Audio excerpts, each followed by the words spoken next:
Alors en fait, depuis maintenant 3 ans, ça fait 3 ans que le ministère de la Santé a décidé de modifier les règles d'accès en médecine, en sage-femme, en pharmacie, en dentaire, etc.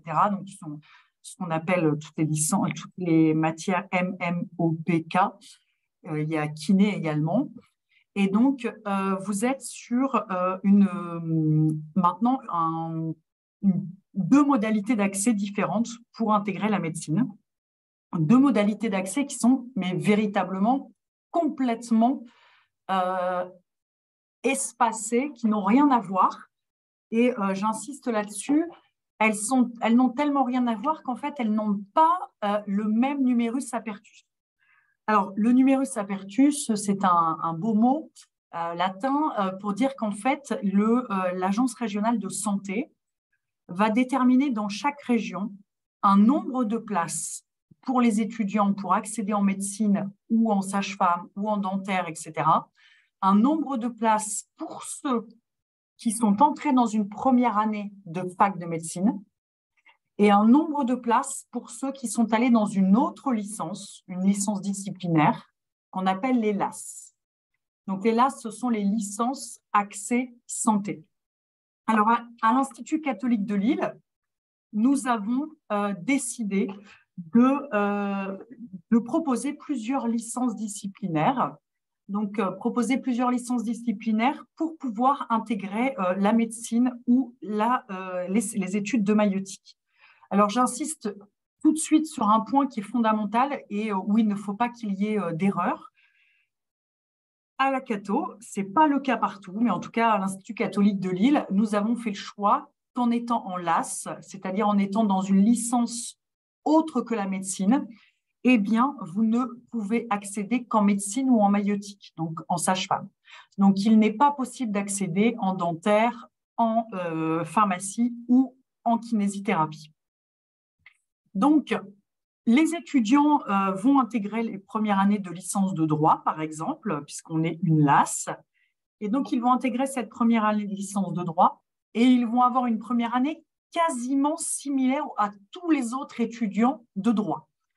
La seule petite différence, c'est que les étudiants qui sont en droit et culture juridique sans accès santé ou les étudiants qui sont par exemple en droit et sciences politiques ou en licence européenne, eh bien, vont faire notamment des humanités. Ce sera soit une humanité, histoire, éco ou sciences politiques. Eh bien, pour les licences droit et culture juridique, accès santé, eh bien, eux, à la place de cette humanité, ils vont faire de la santé. Et donc, tous les jeudis après-midi, ils feront des matières de santé. Alors, tout au long de l'année, il y aura 10 matières. Alors, je vais pas toutes vous les citer, mais par exemple, il y a génétique, il y a anatomie, il y a, qu'est-ce qu'on peut retrouver? On peut retrouver données statistiques, on peut retrouver également éthique de la santé, on peut retrouver physique et chimie. Et donc, ces matières vont être faites le jeudi après-midi avec toutes les autres licences accès santé. Donc, par exemple, la licence d'économie accès santé, la licence de psychologie accès santé, la licence de développement durable et accès santé.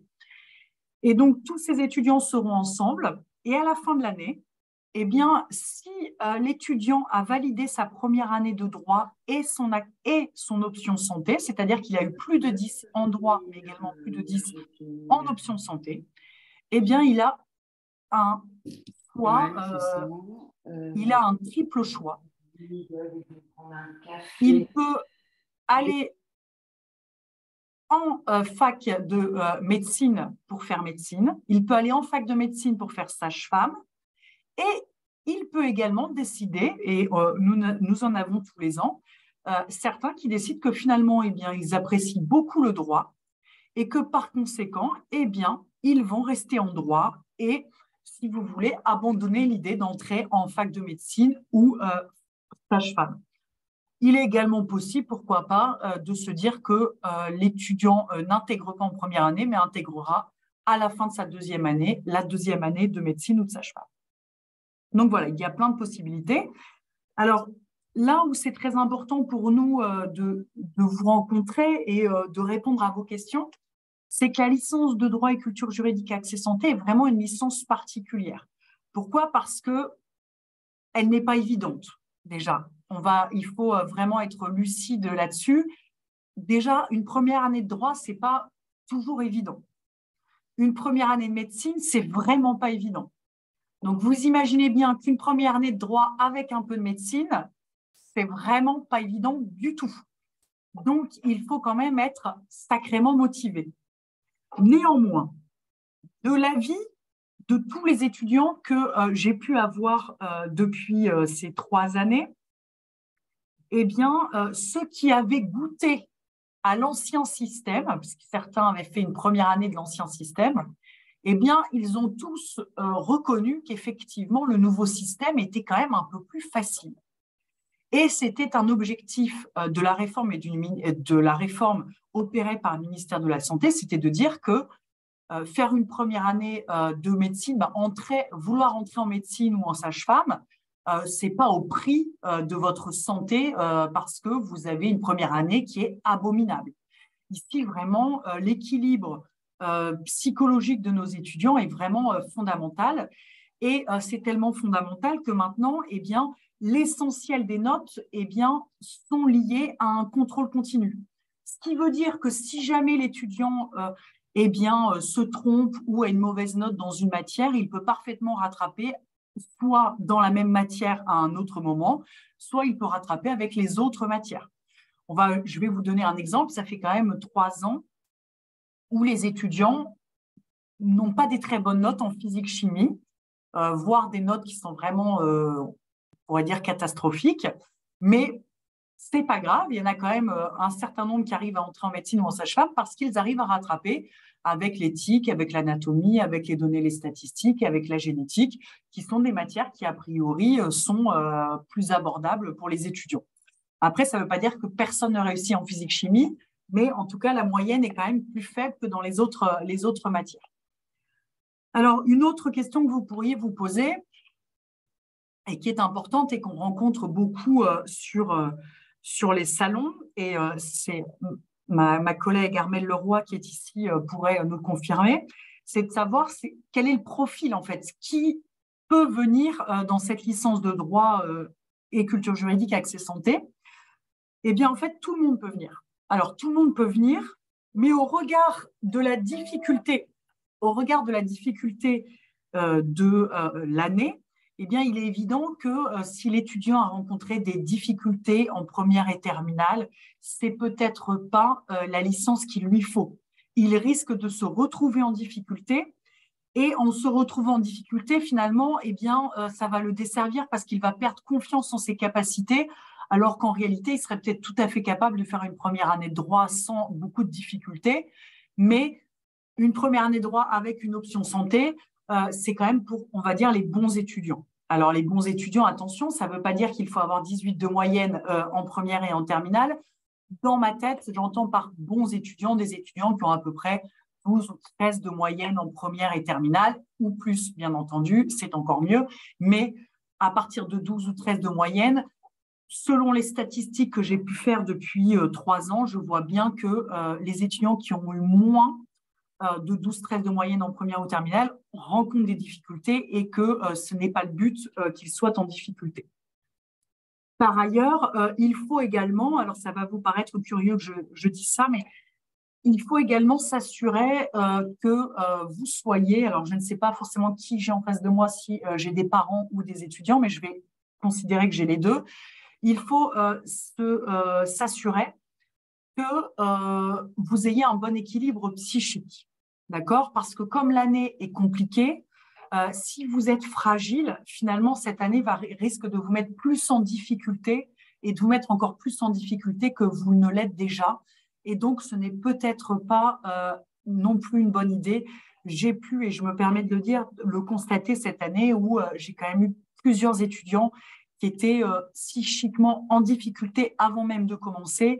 Et malheureusement, eh bien, cela a renforcé cette petite perte de confiance parce que c'est vrai qu'au début, et c'est également le cas en droit et culture juridique et même dans les autres années, au début, les étudiants sont un peu surpris quand ils rentrent en droit et a fortiori quand ils rentrent en droit et accès santé c'est qu'on n'a pas 15, 16, 17 facilement quand on arrive en droit. Et donc, des étudiants qui ont des petits problèmes de confiance en eux, eh bien, ils vont avoir tendance à se dire qu'ils ne sont pas faits pour ça, alors que c'est juste qu'il faut s'accrocher et qu'il faut comprendre que eh bien, la méthode, elle s'acquiert au fur et à mesure. Et c'est exactement notre but et notre objectif, c'est que vous puissiez acquérir la méthode tout au long de l'année. Donc, parfois, les étudiants ont des notes catastrophiques au début et donc sont véritablement en difficulté, alors que c'est tout à fait normal. Alors, bien entendu, il y a des étudiants qui vont avoir 15, 16, 17, 18 tout de suite, mais je peux vous assurer que c'est des exceptions. La norme, c'est au début d'avoir quelques difficultés, puis finalement de comprendre ce qu'on attend de vous et vos notes tout au fur et à mesure se rehaussent et deviennent des très bonnes notes, voire des excellentes notes, notamment pour les accès santé, puisque comme vous êtes sélectionné un petit peu plus durement, on va dire, que les autres, généralement, vous avez des résultats qui sont tout à fait satisfaisants à la fin de l'année. Alors, cela me permet de faire une transition avec la sélection. Je vais regarder sur Parcoursup. Donc, sur Parcoursup, vous allez avoir je vais avoir toutes vos notes de première et terminale. Donc, bien entendu, je vais regarder toutes ces notes. Il y a certaines matières que je vais un petit peu moins regarder, mais en réalité, pour les licences de droit et culture juridique et accès santé, finalement, moi, toutes les notes m'intéressent, c'est-à-dire toutes les matières qui pourraient être scientifiques, mais également les matières littéraires. Je regarde quand même beaucoup l'histoire géo. Ça, c'est quelque chose qui, en fait, l'avantage de l'histoire géo, c'est que tous les étudiants ont histoire géo, quel qu'il soit. Et donc, c'est une matière qui permet un petit peu plus de vous classer finalement. Je vais regarder aussi un peu la philosophie, je vais regarder votre bac français. Je vais regarder également pour ceux qui sont dans les matières scientifiques, eh bien, si vous avez bien réussi, notamment tout ce qui est SVT. Bien entendu, physique-chimie, puisque vous allez en avoir en première année. Je le regarde très, très fortement. Alors, je sais, et je peux le comprendre, que vous vous dites que comme nous avons beaucoup, beaucoup, beaucoup de candidatures, eh bien que nous ne regardons pas les lettres de motivation. Eh bien, en tout cas, pour ma part et pour mes collègues, Institut catholique de Lille, je peux vous assurer qu'on regarde toutes les lettres de motivation. C'est vraiment très important, ces lettres de motivation, parce que déjà, cela nous permet éventuellement de faire un tri avec des étudiants où la lettre serait rédigée dans une expression écrite qui ne serait pas à un niveau suffisant pour nous pour intégrer une première année de droit. Et par ailleurs, moi, je vais regarder vraiment, je vais m'atteler à regarder si vous avez pleinement conscience que vous faites une première année de droit, mais également un accès santé. Ce n'est pas une première année de droit avec juste une petite option santé, d'accord? Parce que, et c'est là où j'attire votre attention parce qu'il y a des confusions depuis 3 ans là-dessus. L'accès santé, ce n'est pas faire du droit de la santé, d'accord? Et je peux vous le dire, j'enseigne le droit de la santé à l'Université catholique de Lille depuis plus de 10 ans maintenant. Voilà, je fais du droit de la santé en 2e année, on en fait en Master 1, en Master 2, d'accord? Le droit de la santé, c'est étudier les droits des patients et c'est étudier la responsabilité médicale. Quelle est la responsabilité juridique des professionnels de santé?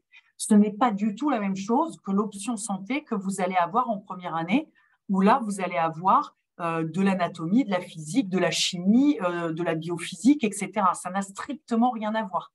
Donc, si dans votre tête, vous vous dites « Ah ben moi, j'aime bien la santé, mais je voudrais faire du droit de la santé », le droit culture juridique accès santé, ce n'est pas fait pour vous. D'accord? Il faut plutôt aller en droit et culture juridique. C'est très important de bien vous orienter et de ne pas vous tromper dans votre orientation pour une raison aussi, je dirais, d'altruisme, parce que j'ai 35 places et que malheureusement, tous les ans, eh bien, j'ai des bons, voire des très bons étudiants qui postulent en droit et culture juridique accès santé et que je vais prendre, d'accord? Et finalement, quand ils arrivent, ils disent « Ah, mais non, je me suis rendu compte que moi, je voulais faire que du droit de la santé. » Or, le problème, c'est qu'avec Parcoursup, eh bien, ils ont pris une place de l'accès santé et que de ce fait, il y a plein d'autres étudiants qui n'ont pas pu avoir cette place. Donc, il faut aussi penser à ces étudiants qui se retrouvent à ne pas pouvoir faire médecine, à ne pas pouvoir tenter de faire médecine ou sage-femme parce que d'autres étudiants n'ont pas fait suffisamment attention sur leur choix d'orientation. Donc, c'est vraiment important. Nous, que ce soit le service de communication de l'Institut catholique de Lille ou moi, je me tiens bien sûr à votre disposition, que ce soit sur les salons ou par mail, pour répondre à des questions si vous avez un doute justement sur cette orientation. Alors, voilà un préambule. Je vais peut-être attendre vos questions. Sachant aussi que ma collègue l'a noté, j'ai une de mes anciennes étudiantes, donc Julie Alquier, qui est présente et qui peut donc aussi répondre à certaines de vos questions si vous préférez avoir. Donc bonjour Julie, si vous préférez avoir l'avis d'une étudiante sur cette première année de droit et culture juridique accès santé. Parce que parfois, on préfère avoir l'avis des étudiants plutôt que des enseignants ou du service de communication. Donc voilà, je vous écoute. N'hésitez surtout pas à poser des questions. Alors moi, je me posais déjà une première question. C'était par rapport aux participants. Est-ce qu'il y a plutôt des parents ou des étudiants? Vous pouvez ouvrir vos micros, allumer vos caméras aussi si vous le souhaitez. Et ce qui serait peut-être étudiant, c'est que Julie, vous témoigniez un petit peu de l'année que vous avez vécue. Peut-être en attendant certaines questions. Je ne sais pas si les gens souhaitent de suite poser des questions. Ça ne réagit pas. Julie, ça vous dit d'échanger un petit peu? Merci.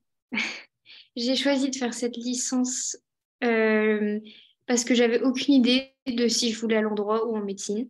Et en fait, ce qui pose quand même problème, c'est dans le but de se dire je fais médecine, mais dans la possibilité, imaginons on échoue, on perd quand même une année, ce qui m'a quand même relativement posé problème. Et je me suis dit quelle peut être ma solution. Et l'année où donc, je suis rentrée en première année, licence droit et culture juridique option santé, il y a eu la réforme de médecine donc, qui est celle applicable aujourd'hui. Et justement, je trouvais que c'était le parfait mélange pour quelqu'un qui hésitait entre les deux, mais qui avait quand même l'envie de tenter médecine. Parce que ce soit une licence de droit ou faire médecine, c'est pas rien. Et c'est pour ça que justement, je suis rentrée dans cette licence et pas simplement une licence santé ou passe comme ça existe. Comment ça s'est passé pour moi? Alors, au début, c'est donc déjà, tout d'abord, quand on entre à la Cato, que ce soit en licence de droit, à la fois licence de droit et culture juridique classique, mais aussi licence de droit et accès santé, c'est qu'on a une unité de transition, ce qui est quand même assez particulier et vraiment utile parce qu'on n'entre pas dans le bain. Enfin, on est préparé à avoir une certaine méthode et aussi à appréhender les matières. Comment? À devenir étudiant. Oui, c'est ça, tout simplement. Voilà. Et justement, avoir le niveau nécessaire pour justement par la suite savoir justement de la méthodologie, savoir l'appliquer, etc. Et du coup, pendant ces 3 semaines, j'ai eu l'occasion donc d'apprendre et d'introduire le droit, mais aussi d'avoir accès donc à des matières donc de santé, telles que, comme Madame Fretin a pu vous le dire, anatomie, physique, biophysique, données statistiques ou autres. En termes de difficulté, je ne peux pas dire que c'est une année assez simple. C'est une année dans laquelle on donne beaucoup de son temps, mais qui est une année qui nous permet de, comment dire, déjà d'être studieux et en fait, ce qui m'a permis de tenir, entre guillemets, c'est d'avoir un objectif qui est resté là tout au long de l'année, que ce soit d'aller en médecine ou non. Je savais que j'étais à ma place, tout simplement. Et c'est ça qui me permet de tenir, parce que c'est quand même une année assez particulière et qui demande vraiment beaucoup de travail, mais on en sort enrichi, en fait, tout simplement. Au niveau des matières de médecine, bon, j'ai pas toujours eu des bonnes notes et au début, ça a été un peu compliqué, ce qui est pas le cas pour tout le monde, mais on est beaucoup au début à se retrouver dans ce cas-là. Mais c'est avec le temps tout simplement qu'on acquérit des méthodes et justement on se rend compte de nos erreurs en pratiquant plus, en faisant plus d'exercices, etc. Je ne sais pas s'il y en a qui ont des questions peut-être sur comment ça se passe ou autre. Donc en matière de droit, on a les mêmes que ce soit pour les personnes qui sont en licence de droit et culture juridique classique ou ceux qui sont en option santé comme j'ai pu l'être. Juste ce qui change justement, c'est les humanités qu'on n'a pas et qui sont remplacées donc par des matières de médecine qui ont lieu donc le jeudi après-midi. Enfin, moi, c'était le mercredi après-midi, si je ne dis pas de bêtises. Et après, on a aussi des examens donc, qui vont au contrôle continu, qui seront le samedi matin. J'espère que c'est toujours le cas. Oui. Et donc, tous les samedis matins, on avait des examens sur les matières. On avait quand même pas mal de matières. Je crois qu'on devait être à 5 ou 6 matières, ou un peu plus, 6 matières pour le premier semestre. Et on était interrogé dessus tout au long. Donc, un travail régulier est nécessaire. Ça, de toute façon, il n'y a pas d'autre choix. Après, ce qui m'a aussi poussé entre guillemets, à choisir. Maintenant, je suis en droit, oui. Justement, je suis en droit parce que même si j'ai adoré le côté médecine, j'aurais pu, en fait, à la fin de l'année, j'étais pas arrivée j'avais ma licence de droit, enfin ma première année de droit, mais je n'avais pas réussi à obtenir 10 dans les matières en médecine. J'aurais pu passer les rattrapages, mais je me suis rendu compte que même si j'adore les deux matières, et c'est d'ailleurs pour ça que par la suite, j'ai pris du droit de la santé pour toujours étudier cette matière, je me suis rendu compte que ça demandait quand même pas mal de travail et que je préférais rester en droit pour la charge de travail qu'il y avait. Et puis même parce que je me suis rendu compte que le droit me passionnait, même, et que j'avais toujours par la suite la possibilité de rester dans le domaine de la santé par le droit de la santé, donc c'était pas perdu. Mais après... Je vous coupe 2 secondes, Julie. Par exemple, Julie, qui a eu sa première année donc de droit, elle avait plusieurs possibilités pour que vous compreniez bien. Donc, elle pouvait décider de se remotiver un petit peu à la fin, mais ce qui n'est pas forcément évident, pour aller passer les rattrapages de médecine. Passer les rattrapages de médecine a un intérêt, c'est qu'elle peut valider son option de médecine. Alors, elle ne peut pas concourir pour entrer en médecine cette année-là, mais elle peut valider cette option.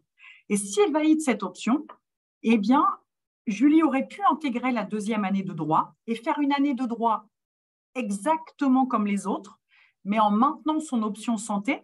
L'option santé qui nécessite quelques cours qui sont faits à distance, c'est des cours assez interactifs. Et pour vous dire que ce n'est pas compliqué, ce sont des cours qui sont validés par le fait d'être vus. Donc, de les voir sur Internet, etc., et d'avoir assisté aux cours intégralement, valide la matière.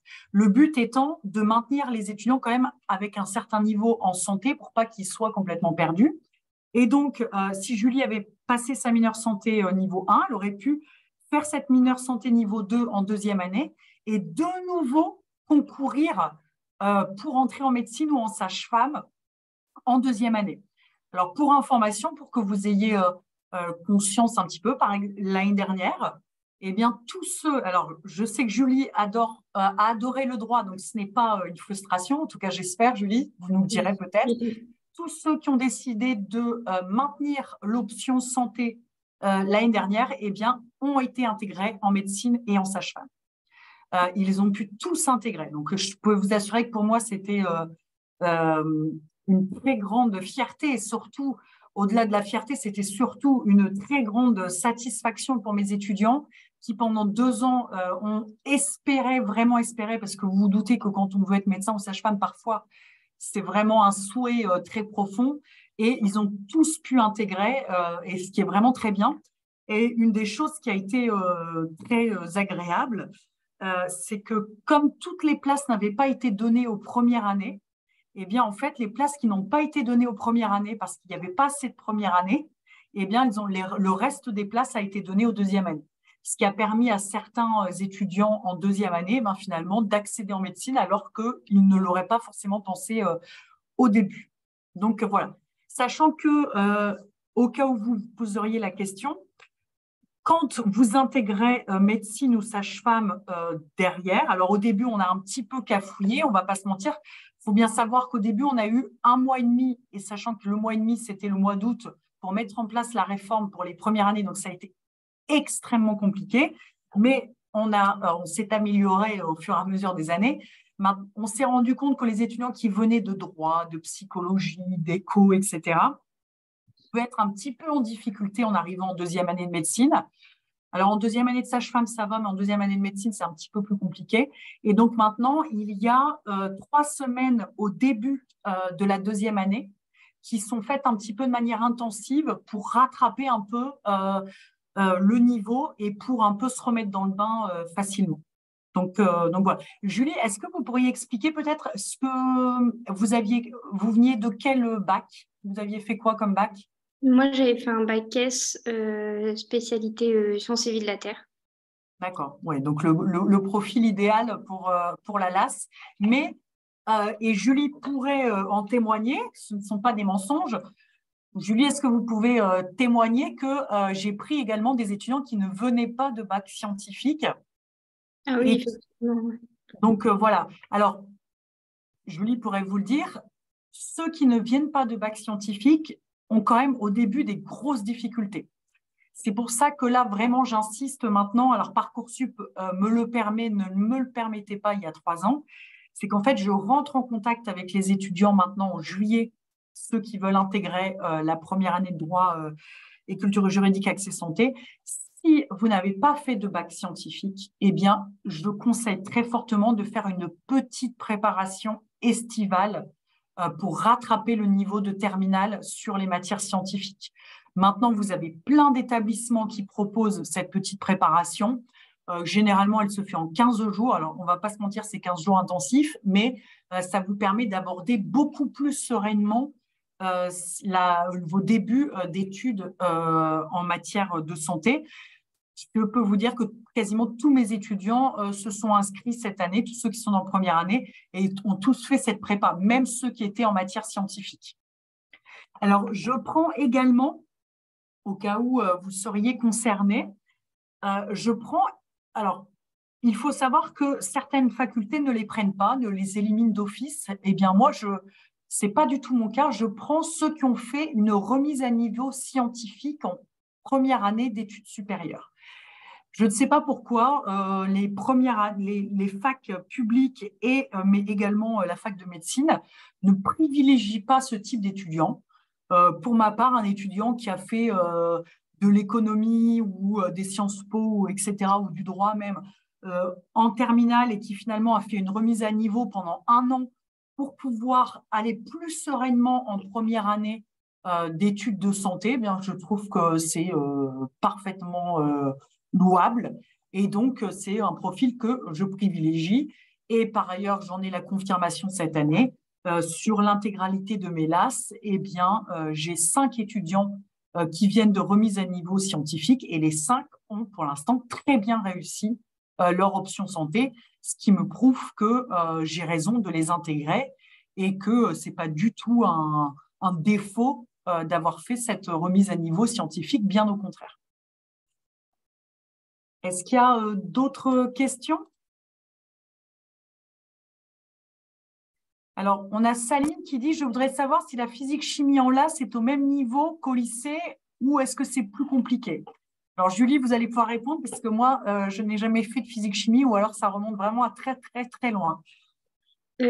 Pour être honnête, je trouvais ça plus dur qu'au lycée. Et pourtant, au lycée, j'avais quand même des bonnes notes, mais disons que j'étais pas dans les premières de la classe et surtout pas en physique. Mais honnêtement, en fait, comme on travaille le cours et que par la suite, on a des exercices, et après, on peut aussi rechercher par nous-mêmes des exercices sur les thèmes abordés. On est quand même relativement bien préparé parce que, enfin, en tout cas, si c'est toujours le cas, je pense, c'est on ne tombe pas sur des choses qu'on n'a pas vues. Donc, certes, on a traité le cours, mais souvent, c'est quand même en lien avec les exercices qu'on a fait. Bon, ça diffère quand même en termes de difficulté ou même en termes de pièges ou autres, mais on est quand même super bien accompagné et je trouvais que au niveau des résultats, j'étais même étonnée d'avoir quand même des bons résultats en physique-chimie parce que on était quand même bien préparés. Il suffisait de reprendre les exercices, de voir là où on avait eu des problèmes et de reprendre le cours à côté. Honnêtement, c'est faisable. Et pourtant, c'était pas ma matière où j'avais les meilleures notes au lycée. Donc, comme quoi, c'est faisable. C'est une vision optimiste. Merci, Julie.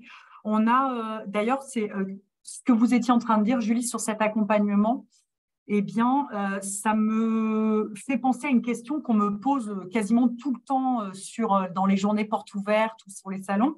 On me dit toujours finalement quelle est la différence entre la LAS, des LAS de l'Université catholique de Lille et celles qui sont proposées par l'Université de Lille ou par d'autres universités. Eh bien, il y a une différence qui est majeure. Alors, peut-être ça pourrait être vu comme un défaut pour certains, mais en tout cas, selon moi, c'est une grosse qualité, une grosse plus-value. C'est qu'en fait, dans beaucoup de facultés publiques, l'option santé, eh bien, en réalité, ce sont des polis qui sont donnés aux étudiants. On vous donne des cours en poly et vous apprenez, et puis vous avez un examen. Alors que nous, alors certes, ça prend peut-être plus de temps, mais par contre, c'est des vrais cours. Vous avez vraiment le jeudi intégralement, le jeudi après-midi intégralement qui est réservé pour cette option santé. Et donc, vous avez des cours et vous êtes interrogé sur ce que vous avez vu en cours. Et effectivement, Julie a raison, il faut réviser en dehors. Hein.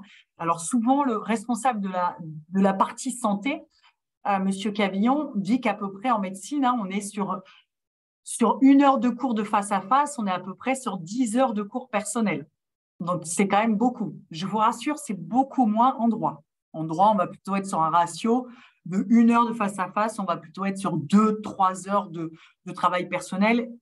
Et encore, c'est une vision, c'est vraiment si vous avez des difficultés. Donc voilà, vous avez vraiment ces cours qui sont là. Vous êtes en petit comité, hein, Julie, vous étiez combien à peu près dans ces cours? Pour les cours en cours En magistraux, option santé. en option santé, dans la licence de droit et option santé, on était 35, mais après, sinon, les cours où justement tous les élèves de toutes les licences accès santé se regroupent, je pense qu'on était même pas une centaine. Non, vous étiez à peu près 80-90, Ouais, sachant que, pour vous donner un ordre de valeur, à l'université de Lille, eh bien, l'ensemble des LAS, ça correspond à plus de 850 personnes. Donc, on est vraiment, c'est pas du tout le même ratio. Alors, bien entendu, il n'y a pas le même nombre de places qui sont offertes, mais en tout cas, ça fait 3 ans que c'est le cas. On va être sur la 3e année. Il y a tous les ans des étudiants de droit qui ont réussi à intégrer médecine, parce que parfois certains pensent, et je vous avoue que c'est ce que tout le monde pensait au début, qu'il n'y avait que les étudiants qui étaient en licence de SVT, on va dire, sciences naturelles, qui allaient pouvoir intégrer la fac de médecine. Ce n'est pas vrai, loin de là d'ailleurs. Et c'est d'ailleurs, l'année dernière, c'est les étudiants en droit qui ont été les plus représentés dans l'intégration en médecine et en sage-femme. Et même cette année, j'étais très fière que la majeure de promotion de sage-femme vient d'une première année de droit, comme quoi, vous voyez, tout est possible. Et donc maintenant, il y a plein de possibilités qui sont faites. Alors certains, vous pourriez vous dire, finalement, oui, mais ça ne sert pas à grand-chose de faire du droit pour accéder en médecine. Alors, je suis très bien placée pour vous dire qu'en réalité, ça peut vraiment vous aider parce que, pour vous donner un exemple, je suis la seule prof qui fait du droit en médecine et en sage-femme. Et maintenant, les étudiants, par exemple, en sage-femme, elles ont à peu près 50-60 heures de droit par an. Pour vous dire que le droit, c'est véritablement une composante aussi maintenant de la médecine, parce qu'il y a une réglementation qui est tellement forte, des droits du patient qui sont tellement forts, qu'on est obligé d'enseigner ces matières aux étudiants. Donc, autant vous dire que ceux qui ont une année de droit derrière eux, ils sont vraiment très, très à l'aise dans les matières juridiques. Voilà, j'ai même demandé si potentiellement ils pouvaient être dispensés du droit parce que forcément, moi, je suis obligée de faire du droit très basique, étant donné que les étudiants qui viennent, eux, de médecine n'ont pas beaucoup fait de droit. Donc voilà. Est-ce qu'il y a des questions, que ce soit pour Julie ou pour moi? Comment se passe le concours de fin d'année pour entrer en 2e année de médecine? Alors, donc ça, c'est pas propre à la Cato, d'accord? C'est une réglementation nationale. Alors, comment ça se passe? Eh bien, on a un jury de première session où on va vérifier. Donc, imaginons, prenons Julie comme exemple. Eh bien, on regarde si Julie a validé sa première année de droit et si elle a validé son option santé à plus de 10. Ce n'est pas la peine d'avoir 16, 17, 18 de moyenne, peu importe. Il faut qu'elle ait plus de 10. Si l'étudiante ou l'étudiant ont validé leur première année de droit et validé leur option santé, eh bien, dans ces cas-là, certains d'entre eux, les meilleurs, pourront accéder directement en médecine ou en sage-femme. Attention, cela relève quand même d'un sacré défi puisque sur les 2 dernières années, ils en ont pris 5 directement en médecine et en sage-femme sur tout l'ensemble des LAS. Mais bon, vous me direz, c'est déjà intéressant. C'est surtout intéressant parce que ça veut dire que fin avril, vous avez fini et que vous êtes en vacances. Quand vous venez de passer une année un peu compliquée, c'est toujours agréable d'avoir 4 mois de vacances. Mais si malheureusement, vous n'êtes pas dans cette catégorie, eh bien, vous intégrez la deuxième catégorie, c'est-à-dire que vous allez passer des oraux. Ces oraux auront lieu en juillet. Vous allez être mélangé avec ceux qui font médecine et c'est très particulier, vraiment très particulier. Ça peut susciter quelques appréhensions et je peux vous dire qu'on vous prépare à ça. Vous avez 3 petits oraux de 10 minutes. Un oral où vous allez devoir commenter un texte et vous allez avoir des questions sur ce texte. Un oral où vous allez devoir quoi? J'ai un trou de mémoire. Vous allez devoir expliquer votre parcours. Donc, qu'est-ce que vous avez fait? Qu'est-ce que vous êtes scout? Est-ce que vous êtes danseur professionnel? Est-ce que vous faites de la musique? Est-ce que, eh bien, en réalité, vous ne faites rien parce qu'il n'y a que la médecine qui vous passionne, etc., etc. Donc, vous expliquez votre parcours. Et un troisième oral qui est un peu plus sujet d'appréhension. Vous êtes plongé dans une salle, un petit peu comme si vous étiez à Fort Boyard, pour ceux qui ont déjà regardé Fort Boyard. Vous êtes plongé dans une salle et là, vous avez un comédien qui va vous mettre en situation et qui va vous dire que, par exemple, il y a eu un attentat ou, par exemple, qu'il y a eu une alerte nucléaire et il va vous demander de réagir. D'accord? Et vous allez tous les deux jouer pendant 10 minutes, à savoir réagir. Et le but étant que vous êtes regardé par 3 personnes qui vont apprécier votre capacité d'analyse, qui vont apprécier, par exemple, si le comédien vous dit que c'est un expert, eh bien, on va vérifier si vous demandez bien l'avis de l'expert, parce que finalement, vous êtes moins compétent. Donc, il faut demander à ceux qui sont plus compétents. On va voir si vous paniquez. On va voir si vous êtes, et vous vous doutez que c'est très important, si vous avez des qualités d'empathie. Pourquoi? Parce qu'en fait, et peut-être que j'aurais dû commencer par ça, pourquoi finalement il y a eu cette réforme? Eh bien, il y a eu cette réforme parce que beaucoup de personnes ont fait le constat qu'aujourd'hui, on avait des médecins. Alors, c'est moins le cas chez les sages-femmes, mais en tout cas, c'est particulièrement vrai chez les médecins. On a des médecins qui sont excellents, mais vraiment excellents. Ils ont validé leur première année de médecine avec mention sans aucune difficulté, etc. Ils ont fait toutes leurs années sans aucune difficulté. Mais ils ont véritablement des difficultés au niveau de leur qualité humaine.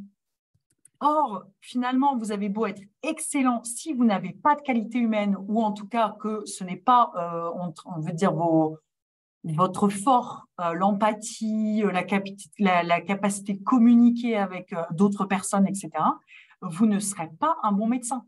Pourquoi? Parce que vous allez avoir des problèmes de management de vos équipes, vous allez avoir des problèmes avec vos patients parce qu'ils ne vont pas comprendre, parce qu'ils vont trouver que vous n'avez pas suffisamment d'empathie. Et donc, finalement, vous ne serez pas de bon médecin. Et on se rend compte qu'aujourd'hui, un bon médecin, finalement, c'est 60-70% de connaissances, mais 30% aussi, surtout, de qualité humaine. Et quand on voit les individus qui disent « Ah ben moi, j'ai un excellent médecin », c'est pas forcément « j'ai un excellent médecin ». Moi, mon médecin, il connaît tout par cœur, il connaît l'intégralité de tout, il connaît le dictionnaire par cœur, mais par contre, il est incapable de me regarder dans les yeux, il est incapable de me demander si ça va ou de vérifier, par exemple, pour un médecin généraliste, finalement, de prendre en compte qu'il y a certes le problème physique, mais également les problèmes psychiques, etc., etc. Et donc, finalement, ce ne sera pas un bon médecin généraliste. Et donc, c'est pour ça que vos qualités sont étudiées. Mais attention, hein, c'est pas non plus. En fait, les étudiants ont tendance à avoir des appréhensions et je peux le comprendre parce que demain, vous me mettriez comme ça, me jeteriez dans cette salle, j'aurais très peur également. Mais en réalité, c'est juste pour voir si vous n'allez pas vous évanouir, si vous n'êtes pas insolent, si vous n'êtes pas un but de votre personne, etc., etc. C'est plutôt ce genre de choses qu'on va regarder. Donc, voilà pour l'entrée en médecine. Alors, pour répondre, Antoine, encore plus précisément, aller jusqu'au bout de votre question, eh bien, une fois que ces oraux sont passés, eh bien, les notes obtenues aux oraux vont donner un nouveau classement et on va regarder le numerus apertus, donc c'est le nombre de places qui sont offertes. Et donc, on va donner un certain nombre de places pour ceux qui sont en première année de médecine et un certain nombre de places pour ceux qui sont en accès santé, donc en LAS. Et là, vous allez avoir un amphi, ce qu'on appelle un amphi de choix. Donc, vous êtes dans un très gros amphi, tous les étudiants sont réunis.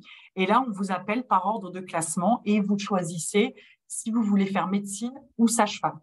Sachant que si vous voulez faire sage-femme, parfois, c'est-à-dire que vous donnez une place à quelqu'un pour être en médecine et inversement.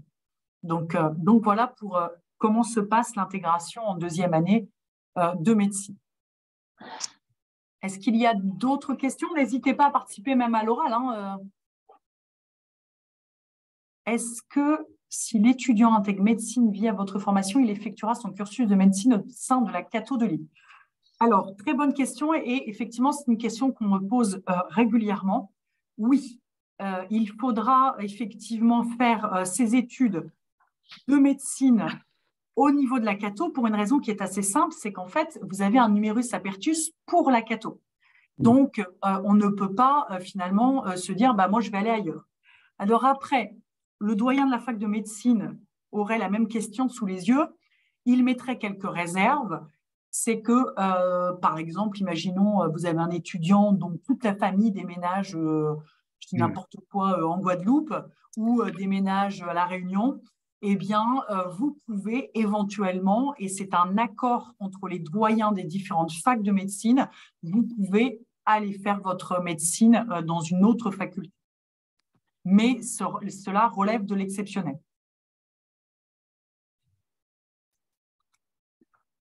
Quel est le coût annuel du cursus médecine?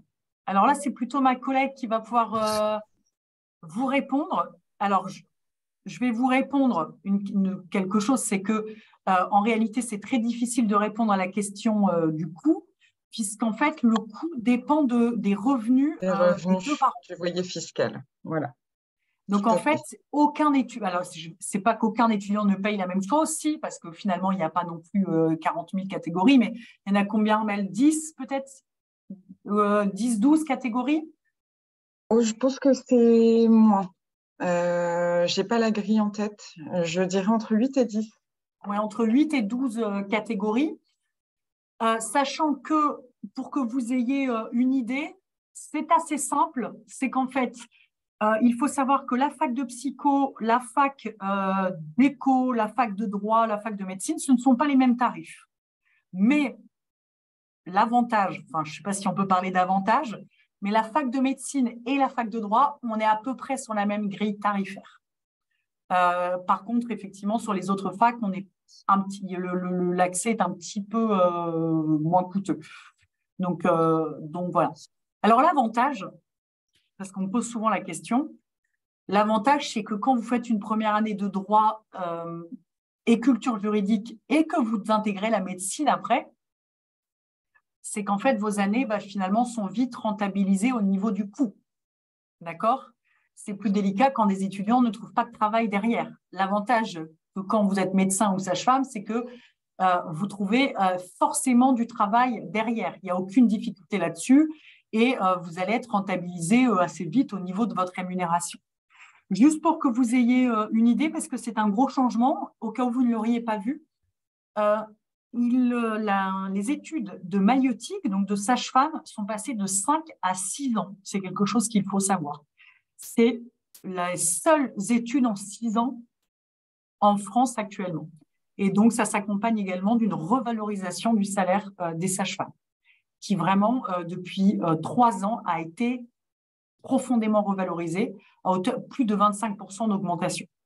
Parce que vous le savez, voilà. Alors, voilà le site. Donc, sachant que, Armelle, tu me confirmes si je ne me trompe pas, que ce soit sur le site de la fac de médecine ou que ce soit sur notre site, il y a des simulateurs pour savoir. Justement, j'allais mettre le lien. Ouais, je vais mettre le lien juste après dans la conversation. Voilà, il y a des simulateurs pour savoir combien vous devriez payer, sachant que c'est une question qu'on nous pose aussi. Être à la Cato n'exclut en aucune façon les bourses du Crous. Vous pouvez parfaitement être boursier chez nous. Par ailleurs, si jamais vous étiez boursier et que, ou même si vous n'êtes pas boursier, eh bien, l'Université catholique de Lille délivre également des bourses propres à l'Université catholique de Lille. Mais il y a beaucoup d'étudiants qui sont boursiers du Crous sans que cela pose la moindre difficulté. Alors, je vois une question. Parmi les 80 élèves en LAS, combien parmi eux passent en 2e année de médecine? Alors, très bonne question. Ce chiffre change tous les ans. J'aurais dû vérifier avant. Ah oui, je vais vous le dire tout de suite. Comme ça change tous les ans, je ne veux pas dire de bêtises.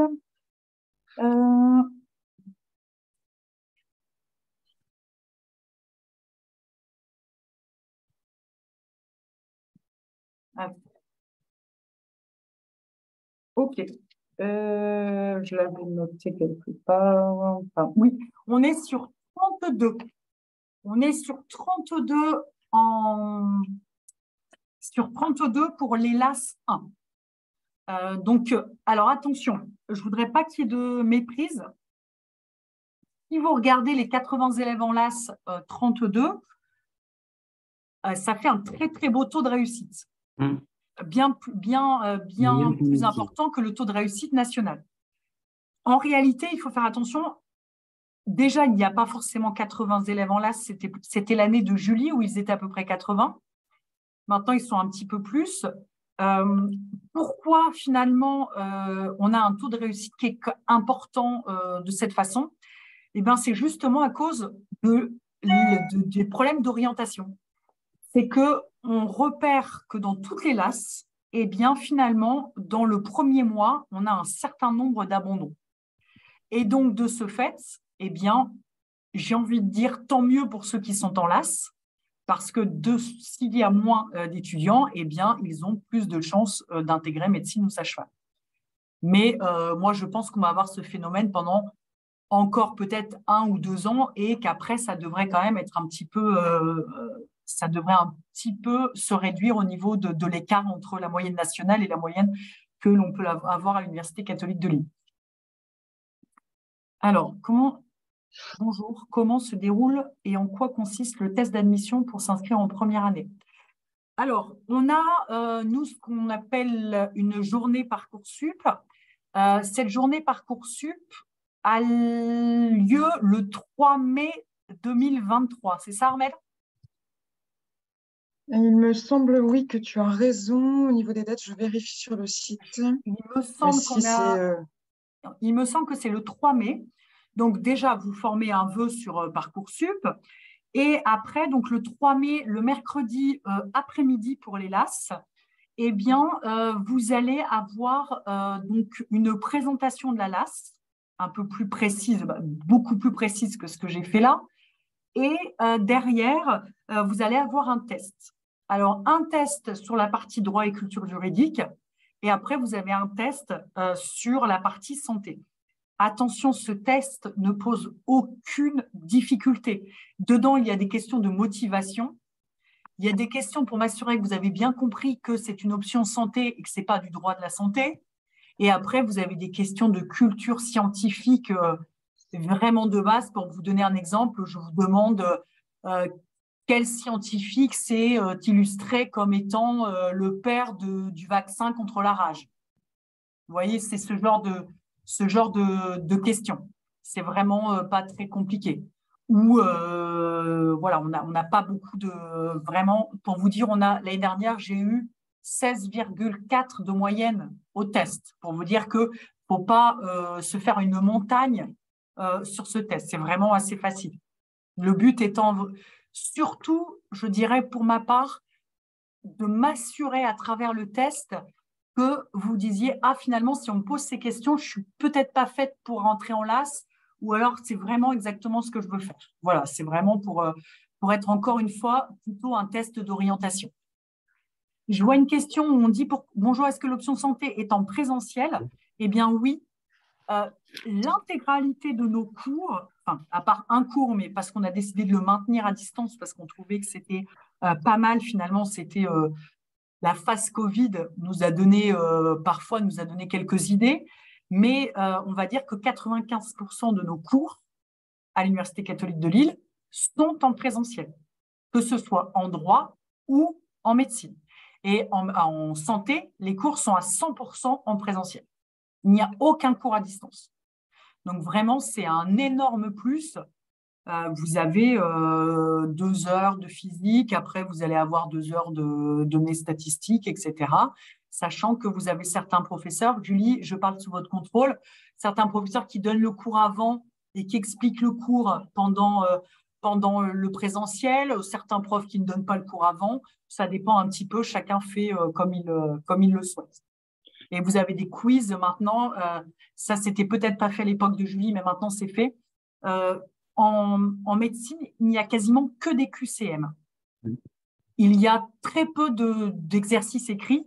Et donc, maintenant, vous avez des quiz d'entraînement au QCM en médecine parce que les QCM de médecine sont extrêmement précis et ne sont pas pareils qu'en droit. En droit, on essaye un peu d'être subtil, de faire quelques pièges, etc. En médecine, il n'y a pas de piège, il n'y a pas de subtilité. Par contre, c'est des questions extrêmement précises. Et donc, c'est pas la même manière de travailler. C'est pour ça qu'il y a des quiz d'entraînement maintenant pour que vous voyez si vous avez bien compris la méthode. Alors, est-ce qu'un étudiant actuellement en première année de PASS et qui n'aurait pas son année peut postuler à cette formation? Eh bien, la réponse est non. Quand vous vous inscrivez en PASS, eh bien, vous ne pouvez plus intégrer de LAS. Ce n'est pas possible.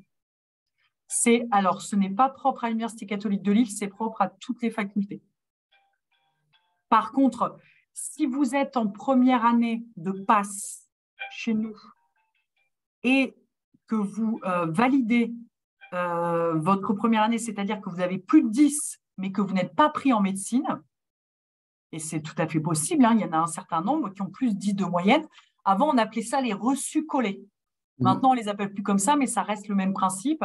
Eh bien, les reçus collés, c'est-à-dire ceux qui ont plus de 10 en médecine et qui ont pris la mineure droit, eh bien, je les prends en deuxième année chez nous, en fac de droit. Et pour vous donner un exemple, j'ai 4 étudiants qui sont concernés cette année. J'en ai au moins 3, et c'est parce que je ne sais pas pour le 4e, 3 qui excellent. Je pense que pour l'instant, ils ont plus de 14 de moyenne générale. Donc voilà, donc c'est tout à fait possible d'intégrer une deuxième année de droit. C'est le but de cette réforme. Si je peux me permettre de rajouter quelque chose par rapport au test d'admission, c'est justement sous conseil de personnes qui nous encadrent que justement pour le test du côté droit, déjà, hormis le fait que c'est quand même relativement faisable, il faut peut-être aussi s'attarder sur le contexte géopolitique entre l'Ukraine et la Russie. Mais c'est un petit conseil de nos professeurs, voilà. Ça peut sûrement vous servir. Bien entendu, effectivement, Julie a parfaitement raison. On va vous poser des questions de culture générale et notamment, on nous a demandé de mettre un petit texte. Et en fait, en dessous du texte, vous allez avoir quelques questions de compréhension de texte. Et donc, Julie a parfaitement raison. Ça pourrait être par exemple un texte sur le conflit en Ukraine. Ça pourrait être également, parce que forcément ça a des implications juridiques très importantes, ça pourrait être sur ce qui se passe en Iran par exemple. Voilà. Mais ça peut être également Vous le savez, hier, on a annoncé la réforme de la retraite. Ça pourrait être parfaitement un texte sur la réforme de la retraite. Mais vraiment, ça peut être sur tout et n'importe quoi. Mais il faut, Julie, vous êtes d'accord, c'est pas quelque chose qui doit faire stresser ce test. Ah non, du tout. Au contraire, justement, les notes sont assez bonnes et Ouais. enfin, je sais que pour ceux qui sont passés qui ont passé le test uniquement en licence de droit, je crois que les notes, la moyenne était aussi de 17. Mais en fait, c'est juste pour enfin, que l'étudiant puisse, qu'on se rende compte que lui, il a un peu de culture, qu'il cherche à s'intéresser à des sujets indirectement liés au droit. En fait, c'est pas forcément pour faire une sélection directe à l'entrée, parce qu'il y a plein de choses, plein d'autres facteurs qui rentrent en compte. En fait, ce test, il est surtout fait pour que vous vous posiez des bonnes questions si jamais, par exemple, vous êtes incapable de répondre aux questions. Si vous êtes incapable de répondre aux questions de droit et incapable de répondre aux questions scientifiques, il faut vraiment se poser la question en disant bah, je suis peut-être pas faite pour ça. Si par exemple, pour vous, culture générale, etc., vous n'en avez rien à faire, il faut savoir que par exemple, en première année de droit, vous faites du droit constitutionnel où vous allez étudier toute l'histoire des derniers siècles. Et donc, résultat, si vous n'avez aucune culture générale, vous allez être vraiment en difficulté. Donc, c'est plutôt pour faire une prise de conscience que véritablement de la difficulté. Alors, je réponds à une autre question. Je voudrais savoir combien il y a d'heures en LAS par semaine. Alors, c'est variable. On est entre 3 et 9 heures. C'est quand même très, très rare qu'il y ait 9 heures. On est plutôt sur, en moyenne, je dirais, 5-6 heures d'options santé par semaine. Sachant qu'il y a également le samedi matin des examens. Ce n'est pas tous les samedis matins, mais bon, il y a quand même un certain nombre de samedis qui sont pris. Vous avez, et c'est important, au premier semestre, un peu plus de matière en option santé. Au deuxième semestre, vous en avez un petit peu moins. Pourquoi? Parce qu'on ne pouvait pas faire 5 et 5, donc on a fait 6 et 4. Donc voilà, donc généralement le deuxième semestre, et c'est pour ça que j'essaye de remotiver mes étudiants parce que les notes sont bien meilleures en deuxième semestre. Et donc, vous avez certains étudiants qui pensaient ne plus l'avoir et qui finalement réussissent à rattraper. Alors, à l'époque de Julie, si vous n'aviez pas votre premier semestre, eh bien, c'était déjà impossible d'aller en médecine. Et maintenant, cette condition a été supprimée. Donc, il faut avoir la moyenne sur l'année pour pouvoir valider. Est-ce qu'il y a d'autres questions? N'hésitez pas. Intervenir, parce qu'en fait, j'ai un frère jumeau qui, lorsque moi j'étais en première année, a fait passe à Lille 2. Donc peut-être que pour vous montrer un peu les différences et vous orienter vers quelle université choisir, pour l'avoir vu bosser comme un dingue pendant un an, il a fait donc une prépa et c'est vrai, c'est des polis toutes les semaines assez conséquents et ça, j'ai complètement marqué la différence, c'est que lui n'était pas du tout encadré comparé à nous, il n'avait aucun suivi. À part sa prépa où c'était une fois par semaine, il y allait, ils étaient tellement nombreux que c'était pas individualisé. Alors que ici à la Cato, c'est ce que j'ai remarqué, c'est d'ailleurs pour ça que je suis venue ici, c'est pour l'encadrement qui est à côté, que ce soit à la fois à la fac de droit, mais aussi dans le côté médecine. Si on avait des questions, on pouvait renvoyer un mail au prof, on pouvait demander des exercices supplémentaires. Si on n'avait pas compris quelque chose, ça m'arrivait à plusieurs reprises de pouvoir envoyer des mails et d'avoir des réponses assez rapidement et pas et des réponses concrètes, pas simplement histoire de répondre aux étudiants. Et même à la fin des cours ou lors des pauses, on peut directement aller les voir ce qui est pas du tout possible en public. Et ça, c'est vraiment la réelle différence que j'ai remarquée. Et surtout que mon frère, honnêtement, le nombre de polis par semaine, en fait, c'était simplement, j'apprends par cœur et je recrache sans réellement comprendre le cours parce que les profs faisaient que pratiquement répéter mot pour mot ce qu'il y avait dans les polis. Donc, ça, c'est en tout cas, c'est la grosse différence que j'ai remarquée entre les deux facultés. Et Julie, j'en profite parce que du coup, je ne savais pas, vous ne m'aviez pas dit que votre frère jumeau était aussi. De ce fait, il était en prépa, dans une prépa privée aussi. Oui, dans une prépa privée, voilà. oui. Ce qui arrive, en fait, ce qui est quasiment recommandé pour les étudiants qui sont à l'université publique, ce qui fait qu'il faut bien voir qu'au niveau du coût, cette prépa privée, j'ai des doutes qu'elle soit gratuite. Ah non, du tout.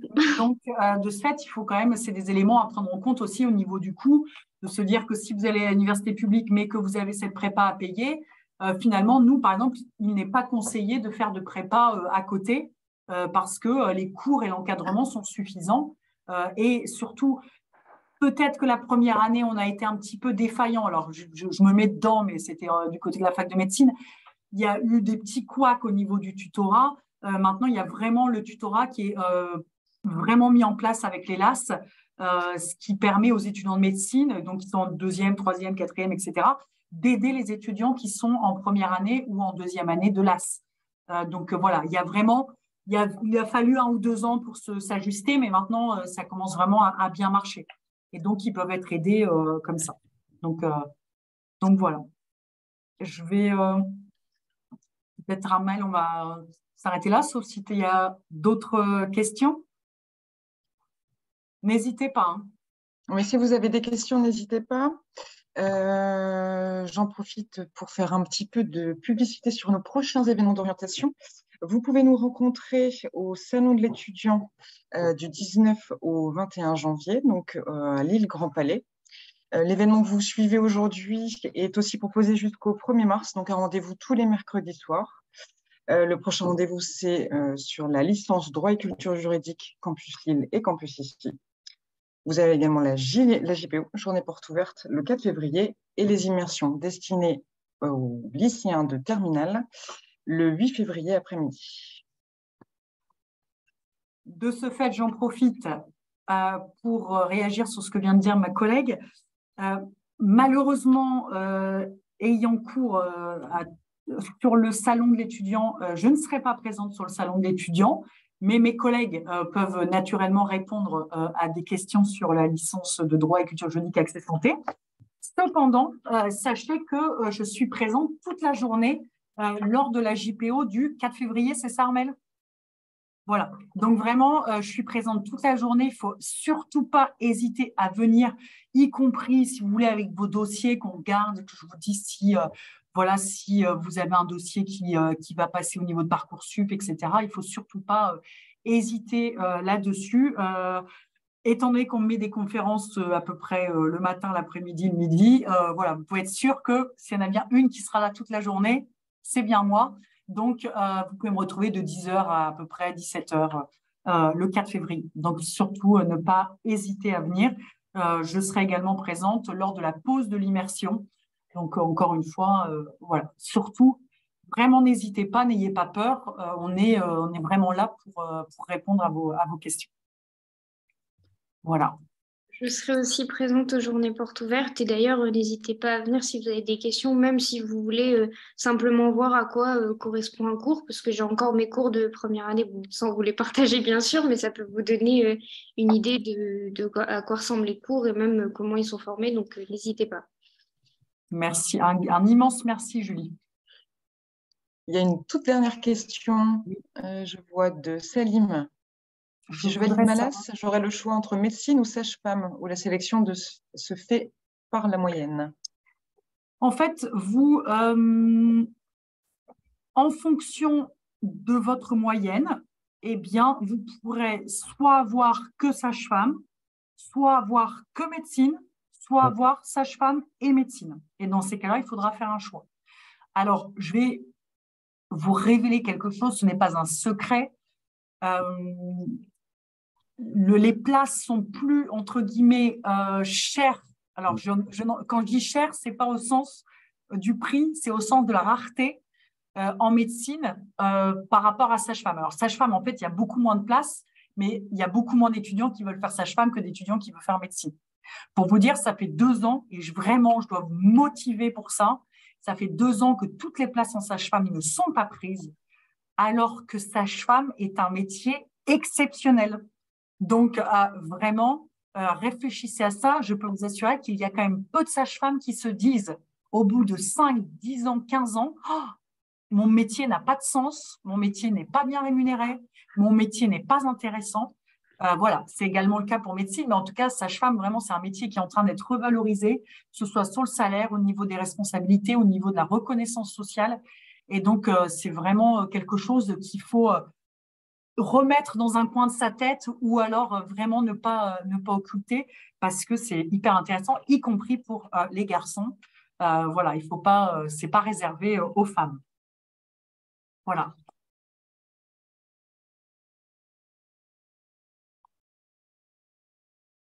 Est-ce qu'il y a d'autres questions éventuellement? Je pense que c'était très clair, Alice. Merci beaucoup. Merci, Armelle. Merci. Et merci beaucoup, Julie. Oui, merci.